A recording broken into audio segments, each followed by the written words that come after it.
Os milagres podem realmente acontecer. Eu não acredito no que acabei de ver.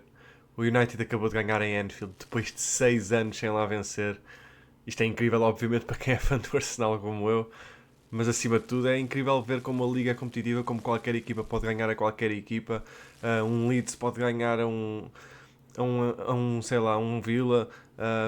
Um Newcastle pode ganhar a um City. Um Liverpool pode perder com o United. E tudo é possível neste momento na Premier League. Todas as equipas são extremamente competitivas. Um, e está na altura de falar também, perguntar se isto é um momento de crise para o Liverpool, depois da quarta derrota seguida, se incluirmos a derrota na Champions League frente ao Galatasaray. De qualquer forma, vamos a isso. Eu sou o Rafael, isto é o ROFC e vamos falar sobre este jogo incrível, um clássico.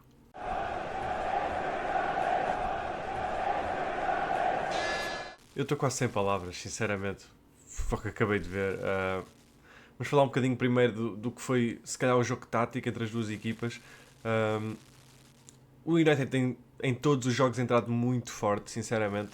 Mais uma vez a equipa do Ruben Amorim voltou a entrar com aquela pressão alta, a tentar ganhar bolas e no primeiro minuto um erro do Van Dijk, a verdade é essa, que ainda não só fez um erro na saída à bola, ainda mandou o seu colega abaixo, não, o McAllister, e não conseguiu recuperar defensivamente, onde o Diallo faz um passe mágico para o Mbuemo para fazer o primeiro golo, e a partir daí não é como se o United tivesse ok, marcámos, vamos chegar para trás, defender o resto dos 90 minutos, que para mim seria um erro. Eu estava com medo, sinceramente, que fizessem isso, principalmente depois de alguns resultados que tiveram como o do Brentford, contra essas equipas assim mais fracas, quando estás a enfrentar um Liverpool que no papel é muito mais forte do que o United, podiam ter esse medo, e sabemos que a mentalidade do United por vezes é fraca nesse sentido, e também sabemos que o Liverpool, por mais que nos últimos jogos, e este incluído, tenha sofrido golos nos últimos minutos para perder os jogos, também tem feito por marcar esses golos no fim do jogo. E quando entrou o Chiesa, por exemplo, eu senti um medo, depois então dele fazer uma assistência, mais medo tive com o golo do Gakpo. Mas em termos do que estamos a ver aqui do Liverpool é um bocado assustador, porque o Slot parece que a quantidade de opções que tem, que são muitas, sem dúvida, principalmente em termos ofensivos, parece que lhe está a dar um bocado de dificuldades em arranjar uma forma de ter preferidos, de ter um 11 de ter um 11 100% garantido. E depois olhamos para aquilo que é os jogadores históricos desta equipa. Obviamente o Van Dijk é intocável e para mim tem sido incrível esta época, sem ser este jogo provavelmente. Mas o Salah já justifica banco. Eu percebo que ele não sente, lá está, já disse isto noutros vídeos. Percebo que ele não sente porque é histórico, é um jogador que apesar de estar a ter um mau jogo pode sempre sacar um momento, mas quando são 5 6 jogos seguidos em que o Salah não só não consegue driblar um oponente, não só não consegue rematar a baliza, não consegue criar as chances que habitualmente cria, não consegue assistir, chega uma altura em que ele tem que sair mais cedo do que os 85 minutos, que foi o que acabou por acontecer este jogo. Mas para mim as maiores dificuldades do Liverpool esta época vêm obviamente dos laterais e das dificuldades de alguns jogadores no meio campo, principalmente o McAllister, que tem tido realmente um início de temporada fraquinho, principalmente para aquilo que é a expectativa do McAllister, que é um grande jogador sem dúvida. Mas eu acho que a maior dificuldade é mesmo nos laterais, porque o Kerkez está a ter uma época mesmo horrível, teve dois bons jogos, de resto muito pobre, muito pobre.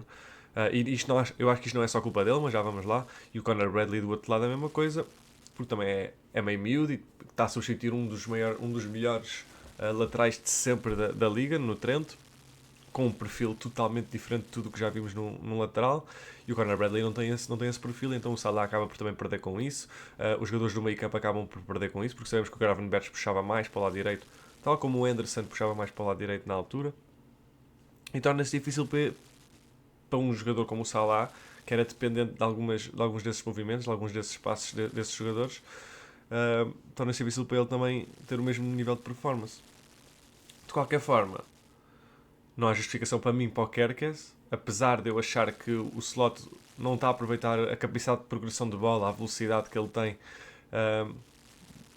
para melhorar o seu jogo, mas ao mesmo tempo ele tem que ter pelo menos a defender, ele tem que ser muito melhor, porque todas as equipas estão a explorar aquele lado do Kerkez. E ok, ele se fosse bem contra o Madueke, por exemplo, no jogo contra o Arsenal, teve outros jogos em que esteve decente, mas em modo geral ele tem tido muitas dificuldades na parte defensiva do jogo e depois oferece pouco ofensivamente, quando no Bournemouth era um jogador que galgava terreno, comia quilómetros e depois tinha um poder de cruzamento incrível, e os avançados do Liverpool são o Isaac e o Ekitike, e nenhum deles é propriamente forte no jogo aéreo. A mesma coisa com o Gakpo, que falhou clamorosamente nos últimos minutos um cabeceamento quase de baliza aberta. Também já vou falar mais do Gakpo. Mas pronto, temos que falar aqui de algumas estrelas, não é? Porque é o Salah, é o Van Dijk.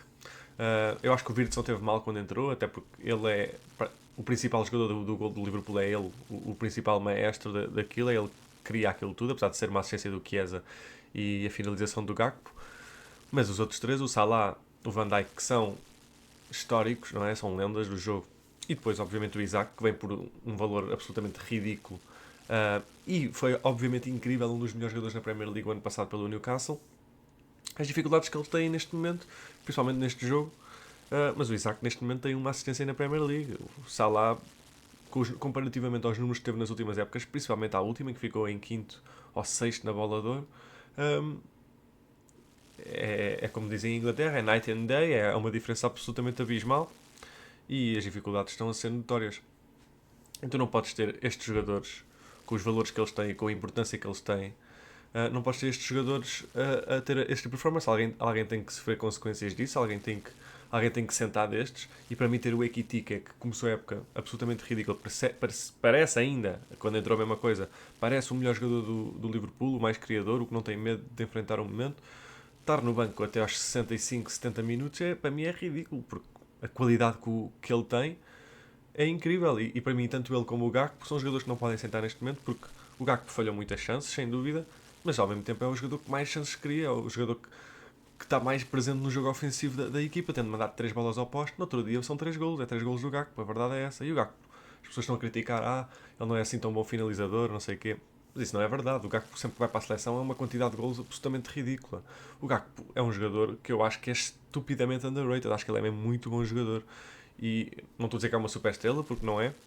As pessoas dizem todas que nunca vai ser uma super estrela. Não sabemos. O Gakpo é novíssimo.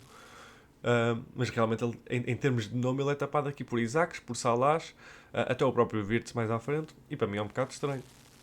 E para mim há 3 jogadores do Liverpool apenas nesta partida toda. O Konaté não teve mal, entretanto, talvez dos melhores jogos dele, apesar da derrota. Mas há 3 jogadores do Liverpool que podemos falar, que são o Gakpo, obviamente, pelo golo e por tudo o que fez durante o jogo, apesar de ter falhado bolas, algumas delas clamorosas, principalmente o cabeceamento que eu já falei. O Ekitike, que quando entrou mostra a diferença, e no drible ele é muito complicado, o Dalot sentiu muitas dificuldades. E depois é o Szoboszlai, que em termos gerais, esteja a lateral, esteja no meio campo, é um jogador que tem sido incrível. O que eu mais critico no slot neste jogo é aquelas substituições em que a 20 minutos, 30 minutos, decide uma tática de 4-2-4, ou seja, a atirar tudo para o tanque, como se o United não tivesse estado a criar chances o jogo todo. Como se o Liverpool tivesse estado a dominar o jogo todo e o United tivesse encaixado lá atrás. Tiraste o meio campo todo, meteste um dos do meio campo a lateral, um nos Szoboszlai, continua a ter um bom jogo, na verdade, e depois os teus dois jogadores do meio campo são o Wirtz e o Curtis Jones, que nenhum deles é propriamente defensivo. O Virtus não é de todo defensivo, o Curtis Jones é mais um box-to-box, muito bom a progredir com a bola, mas nenhum deles faz o trabalho defensivo. E quando temos jogadores como o Maguire, como o De Ligt, depois o Yoru entrou, que também já marcou de bola parada, de canto, de cabeça, não interessa, naquele autogol do Fulham. São jogadores que são muito fortes no jogo aéreo, e o Liverpool neste momento só tem o Van Dijk e o Konaté para isso, e o Gravenberch quando ele está em campo. Ele não podia, para mim ele arriscou demasiado, e o Liverpool na fase em que está com 3 derrotas seguidas, a jogar em casa contra o seu maior rival, por mais que o United esteja numa má forma, e eu falei disto no vídeo que pus há 2 dias, no combinado, nestes jogos a forma vai pela janela, não interessa para nada. Não interessa para nada, né? Mas é, a maioria das equipas grandes vão para estes jogos, vai ser tac-a-tac, não é pela tática, não é pelas individualidades, às vezes é por quem quer mais. E a mim é incrível ter que dizer isto, mas o United quis ganhar mais este jogo do que o Liverpool, e estava muito mais confiante no papel que tinha que fazer do que o Liverpool. Mas vamos aqui falar um bocadinho do United, porque temos de dar o crédito. Obviamente, o Liverpool criou mais chance, o Liverpool criou a bola, mas teve mais bola, mas o Liverpool tem melhor equipa que o United. Por mais que o Ruben Amorim tenha feito uma tática excepcional para este jogo, eu acho realmente que explorou as fraquezas todas do Liverpool. Em termos do 11, o Liverpool obviamente tem um melhor 11 que o United, tem melhores jogadores que o United, tem um projeto mais num progresso muito mais avançado do que o do United. O Liverpool não foi campeão à toa. E ok que adicionou muitos jogadores deles aqui titulares, mas a diferença não deveria ser tão abismal em termos de performance. E a verdade é que a performance do Liverpool já vinha a baixar o ano passado, só que eles estavam tão à frente no campeonato que acabou por ser irrelevante. Mas o Liverpool teve a maioria das derrotas foi nas últimas fases da Liga, porque só tinham uma derrota contra o Nottingham em casa no início da época. Depois acho que perderam com o Fulham tipo em março ou fevereiro, assim uma coisa. Foram muito meses depois. Agora, eles já vão com 3 derrotas nesta Premier League. E uma equipa que estava 5 pontos à frente há 2 semanas ou 3, agora está em quarto lugar, atrás do Bournemouth, do City e do Arsenal. Obviamente eu não vou dizer que o Liverpool já está fora da corrida, porque não está. Não sabemos o que é que vai acontecer. É uma liga muito competitiva, é uma liga com muito talento e não sabemos se daqui a um mês o Liverpool já não está com mais química entre os jogadores. Mas, mas estamos a ver isso mais rápido, por exemplo, numa equipa como o United, que começou mal, apesar do bom jogo contra o Arsenal na primeira jornada, mas logo a seguir o nível de performance voltou àquilo que parecia o ano passado. Mas nos últimos jogos o United tem tentado a jogar muito bem, seja contra o Sunderland, seja agora contra o Liverpool. Não é dominem os jogos, porque eles não têm jogadores para isso. E para mim, o facto de jogares com o Bruno Fernandes no meio campo mais recuado, para mim nunca vais ter aquele domínio do jogo, porque ele não é propriamente um... Ele não é ser propriamente, ele não é um controlador de jogo, não é um Toni Kroos, não é esse tipo de jogador, é um criador nato dos melhores do mundo. Um, mas é incrível. E tenho que falar aqui dos 3 M's do United. Quando digo os 3 M's é o Mbeumo, o Mateus e o Mount, porque quem viu a contratação do Sesco e pensou automaticamente que a equipa no ataque ia ser o Sesco à frente, Mateus e Mbeumo, ou o Bruno num destes lugares. Mas a verdade é que o Mount, desde que voltou da lesão, tem sido um muito bom jogador, sinceramente. É o líder daquela pressão que o United começa aos jogos e tenta manter, pelo menos na primeira parte. Um, mas ele é um jogador tão completo no sentido ofensivo. É um jogador que consegue puxar para a esquerda, consegue puxar para a direita, consegue ir buscar jogo aos dois lados, consegue jogar sem bola, consegue jogar com bola, é bom na pressão. É um jogador que eu acho que é muito underrated, principalmente com aquilo que ele já fez no Chelsea em termos de ter ganho de Champions e ter sido o melhor jogador nesse Chelsea, provavelmente com o Kanté. E o Kanté não é um jogador qualquer, obviamente, quando falamos de Kanté. Portanto, estares nesse patamar, diz que o jogador é muito bom. Ele teve muitas áreas que foi para o United, mas é um jogador que eu acho que neste momento é muito... as pessoas falam, não é mal, mas é como se ele fosse mau jogador, como quando ele é uma opção, ele não deveria ser uma das principais opções. E para mim, neste momento ele está a justificar. Acho que o Mateus começou mal o jogo, sinceramente, mas na segunda parte a capacidade de drible que este homem tem é absolutamente ridículo. Principalmente quando o United está a ganhar até ao 1 igual. A quantidade de vezes que ele tem que segurar a bola, levar com os jogadores a empurrá-lo, não sei o que, ele consegue ficar com a bola na mesma. O Brasil tem aqui um talento absolutamente incrível. Ponham os olhos neste menino, porque ele ainda por cima pode jogar tanto à frente, na posição de 9, como pode jogar no 10, como pode jogar à esquerda. Acho que ele é excepcional e acho que ele está mesmo sedento por um golo pelo United. E vai acontecer eventualmente, porque o talento que ele tem é absolutamente ridículo. E se eu tivesse que escolher um dos 3 jogadores que eu falei até agora, ainda me falta falar num que marcou. Se eu tivesse que escolher um em termos de talento que é o mais dotado, é sem dúvida o Mateus Cunha. Acho que ele é mesmo incrível. Incrível. Pronto, e depois passamos aqui ao marcador do primeiro golo. Logo abre o jogo, um Mbeumo e é outro. É quase ao nível do Mateus. Eu não estava a dizer isto do Mateus no sentido de rebaixar os outros dois. Mas o Mbeumo é mais em termos de encontrar o espaço certo e depois finalização, criação de golo, em termos de assistência, em termos de estatísticas. Ele é incrível, sinceramente, ele é mesmo muito bom. Depois tem um tanque ridículo, ele não fica cansado, está o jogo todo a correr de um lado para o outro. Apoia defensivamente, sendo um dos 10. Acho que é mesmo muito bom jogador, muito bom golo, grande passo do Diallo também, já vamos falar também um bocadinho dele. Mas tenho que falar primeiro do Lament, porque depois de vermos o fim do DRE, porque o DRE foi muito bom no United, em termos gerais, mas o fim ele já estava obviamente desastroso, aquele já era meio desastre. Depois vemos o Onana e vemos o Baindir. Eu se fosse fã do United eu estava mais do que feliz com o que estou a ver em 2 jogos do Laments, porque nestes 2 jogos ele fez mais do que o Onana na carreira toda do United, a verdade é essa. E mesma coisa para o Baindir, que era um número 2 e passou a ser um com o Ruben Amorim, mas o Lamans é obviamente depois de 2 jogos o melhor guarda-redes neste clube. Uh, bom nas bolas paradas, que era uma dificuldade que o Bayern tinha muito, bom com a bola nos pés, principalmente vimos o que é que o United tentou fazer, bolas longas para a frente, Mateus, Mbuemo a correrem para trás da defesa, o Sesco a aguentar quando entrou, a aguentar bolas aéreas, que é o que ele é realmente muito bom. Um plano de jogo incrível, e o Lamens é perfeito para o estilo de jogo porque ele é bom em tudo, sinceramente. E depois é uma coisa que é muito importante hoje em dia, e vemos isso com o Arsenal, é as bolas paradas. E o United, a maioria dos gols que tem marcado é de bolas paradas também. E o Lamens é perfeito nelas porque ele consegue agarrar bolas no ar, consegue sair só aos cantos entre os defesas, mesmo que esteja a ser bloqueado. E acho que até agora está a ser incrível. E ele dá um certo de confiança aos defesas, que é importante, aos defesas à sua frente. Que se eu fizer um erro, se eu for um central do United e eu fizer um erro, tenho aqui alguém atrás que poderá defender, que poderá fazer um milagre. E isso não acontecia com o Onana, não acontecia com o Bayindir. E até agora nestes dois jogos, porque o Liverpool teve muitas chances e o Lamans esteve lá presente.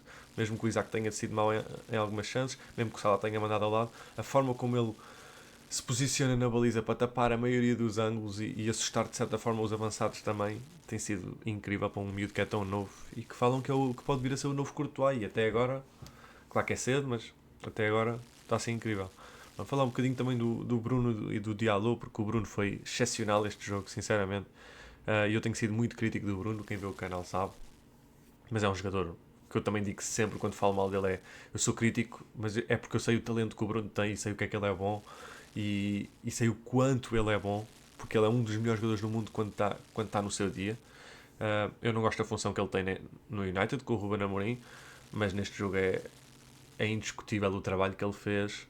Depois o facto de ter que sair, que é uma grande decisão do Ruben Amorim, entretanto é uma decisão difícil de fazer, tirares a maior estrela do clube e o capitão do campo numa fase em que ele acabou de assistir, e o cruzamento é ridículo para o Maguire, é classe mundial, é o que os melhores do mundo fazem. E portanto eu tenho que dar aqui o crédito ao Bruno. O Diallo antes do amarelo e ter sido substituído por medo do Ruben Amorim, eu percebo porquê. Mas antes de ter saído teve uma partida incrível em termos de drible, em termos de 1 para 1. Acho que foi o jogo em que ele teve melhor. Lá está, o Kerkes foi completamente dominado. E eu até me admirei que o Robertson não tivesse entrado a uma certa altura, mas tenho que dar crédito a estes dois jogadores que tiveram mesmo muito bem enquanto estiveram em campo. O Diallo menos tempo pelo amarelo, mas teve mesmo muito bem, e é ele que faz uma assistência também incrível para o Mbuemo. Tenho que dar aqui o crédito. Depois falar aqui dos centrais, não é? Vou falar menos do Luke Shaw, apesar de ele ter estado bem, foi provavelmente o melhor jogo dele na época toda.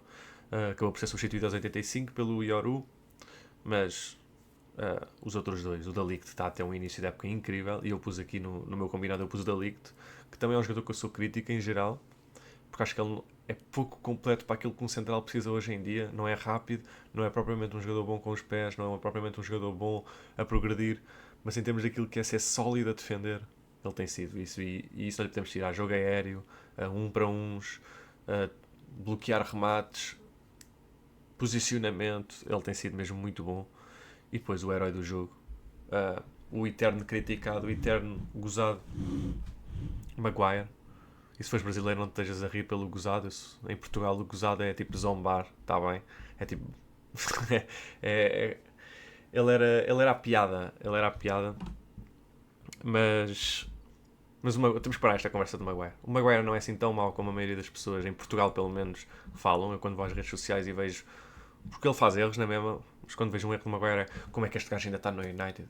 A verdade é que o Maguire nas últimas duas épocas, quando ele sabe que já não é um dos principais membros do plantel e nem sempre vai ser titular, ele tem sido muito importante, e a quantidade de pontos que ele ganhou ao United já em termos do jogo aéreo dele, porque ele é um dos melhores do mundo em termos de jogo aéreo, em termos de bolas altas, é tipo um Gabriel Magalhães nesse sentido. Ele é dos melhores do mundo nisso, e a quantidade de gols que ele já marcou pelo United nisto, e é por isso que ele, para o Ruben Amorim, para o Ten Hag, para os treinadores que treinaram o Maguire, ele no fim do jogo é importante que ele seja tipo um ponta de lança, que ele esteja lá à frente para os cruzamentos. E, e em termos defensivos ele teve incrível este jogo, não falharam. Lá está, os centrais estiveram mesmo muito bem.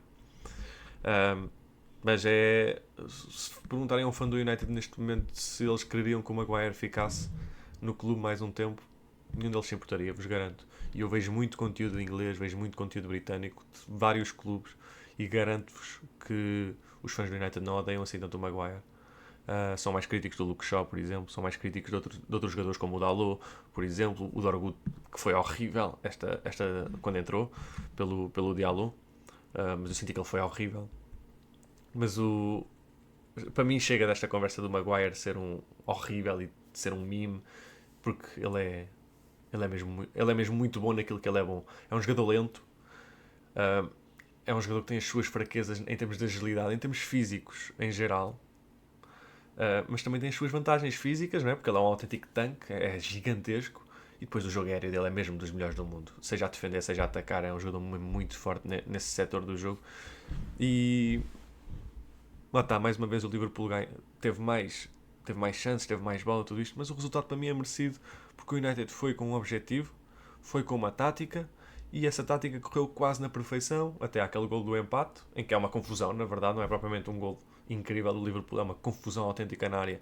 O Wirtz descobre o Chiesa a vir do lado esquerdo, o Chiesa mete uma bola para o meio e na confusão o Gakpo encosta para dentro, mas lá está quando eu vi esse gol eu pensei, não me digas que agora o Liverpool vem com tudo e ainda ganham este jogo do nada. É Anfield, ainda assim que foi o gol do Liverpool, os adeptos passaram-se, começou tipo tudo a gritar, começou tudo a apoiar o Liverpool, e eu pensei que o momento ia passar para o lado da casa, e a verdade é que 5, 6 minutos depois, cruzamento do Bruno Fernandes, absolutamente incrível para um espaço onde ninguém está a marcar o Maguire, e o Maguire faz um cabeceamento perfeito em direção ao chão. Sabemos que um cabeceamento feito na direção do chão para entrar para ser mais difícil para o guarda-redes defender é coisa, e depois ainda assim é colocado do lado contrário do guarda-redes, e é merecido, sinceramente o resultado é merecido.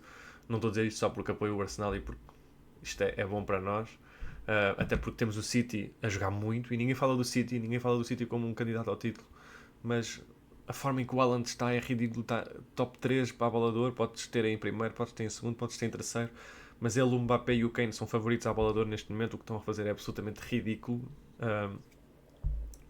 E para mim, não estou a dizer que o City já passou o Liverpool como o segundo principal favorito, o primeiro principal favorito ao título, mas acho que está claramente na conversa com o Liverpool e com o Arsenal para isso, e vai estar aqui até ao fim, principalmente se o Haaland mantém esta forma. Não dá muito a fazer, e depois sabemos quem é o Pep Guardiola, o melhor treinador do mundo, esteja bem, esteja não esteja.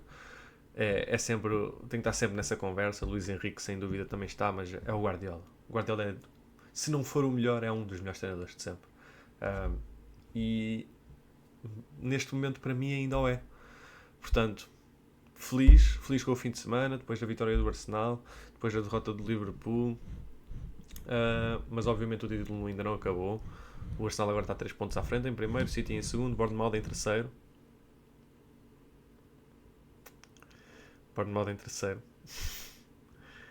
Quando perdeu o Oyston, quando perdeu o Zabarni, e depois temos o Liverpool em quarto.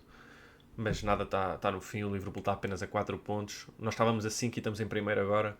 O Liverpool está a 4 pontos. Isso não quer dizer que eles estão fora do título, nem perto. O que assusta mais é as performances. De qualquer forma, foi mais um videozinho aqui no canal. Se gostaste do vídeo, se gostas do conteúdo, não te esqueças de deixar um gosto, subscrever, pôr a notificação dos sininhos, e até à próxima.